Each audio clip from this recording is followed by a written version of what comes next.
ইদানিং সহিহ আকীদার কিছু ভাই গণতন্ত্রপন্থী ইসলামী রাজনৈতিক দলের সংগঠনে যুক্ত হচ্ছে।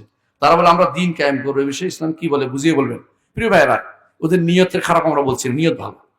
নিয়ত ভালো হলে কি সব পাওয়া যায়? নিয়ত ভালো হলে সব পাওয়া যায়? বিশ্বাস করেন, যারা মুতাজিলা হয়েছে, যারা খারেজি হয়েছে, যারা শিয়া হয়েছে, এরা কিন্তু নিয়ত খারাপ করেনি।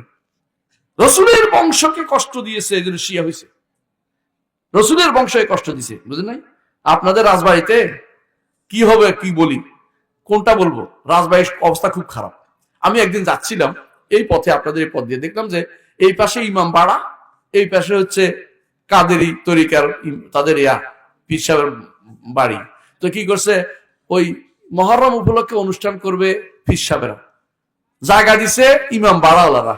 বাহ, কি সুন্দর কম্বিনেশন, কত সুন্দর মিল।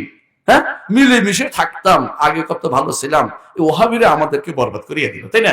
এই চিন্তা আছে। হ্যাঁ, শিয়া এবং সুফি একসাথে হয়ে গেছে, এটা হলো অবস্থা। তাই এখন আপনার ওরা নিয়ত কিন্তু খারাপ নাই, কি আমরা মিলেমিশে থাকি, নিয়ত খারাপ কি?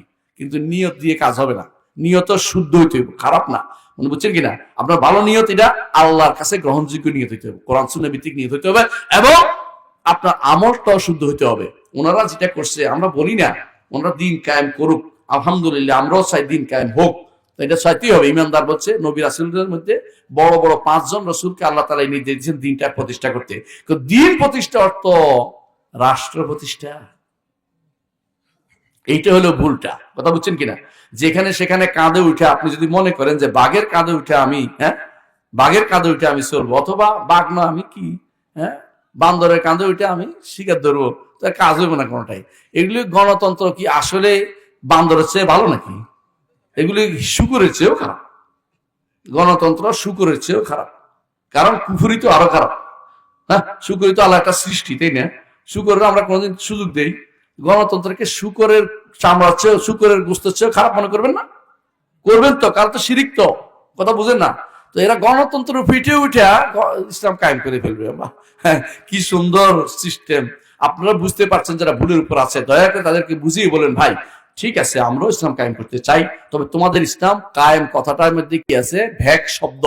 ইসলাম কায়েমের মূল জায়গাটা হচ্ছে রুট লেভেল থেকে শুরু করতে হবে, সেটা হচ্ছে অবশ্যই এদেশের মানুষের অন্তরের ভিতরে তাওহীদ প্রতিষ্ঠা করতে হবে। এই কবরগুলিকে কবরস্থানে স্থানান্তর করতে হবে। বুঝেন কিনা কথাটা? কবরস্থানে স্থানান্তর বুঝেন? আমি মাঝে মধ্যে বলি, ঢাকা শহরে যে সমস্ত এই মাঝখানে কবরগুলি আছে না, একটা গুলিস্তান মাঝখানে একটা আছে না, এই বেটা খুব কষ্ট পাচ্ছে, কারণ সারাক্ষণ ভ্যাঁ ভো, তাই না?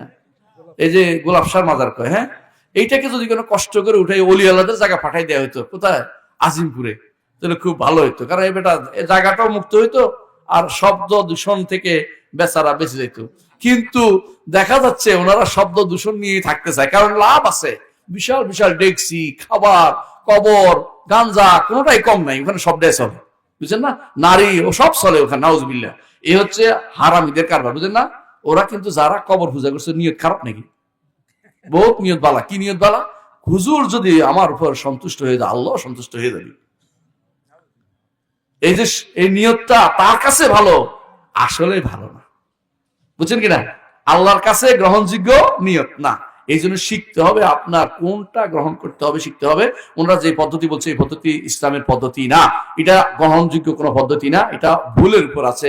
তাদেরকে আমরা দোয়া করি, তাদের জন্য তাদেরকে আমরা অনুরোধ করব, ফিরে আসুন রাসূলুল্লাহ সাল্লাল্লাহু আলাইহি ওয়াসাল্লামের মানহাজের দিকে ফিরে আসুন, সেটা করেন। ভুলের উপরে রাসূলুল্লাহ সাল্লাল্লাহু আলাইহি ওয়াসাল্লাম কোনো কিছু প্রতিষ্ঠা করেন নাই, শিখে নেন।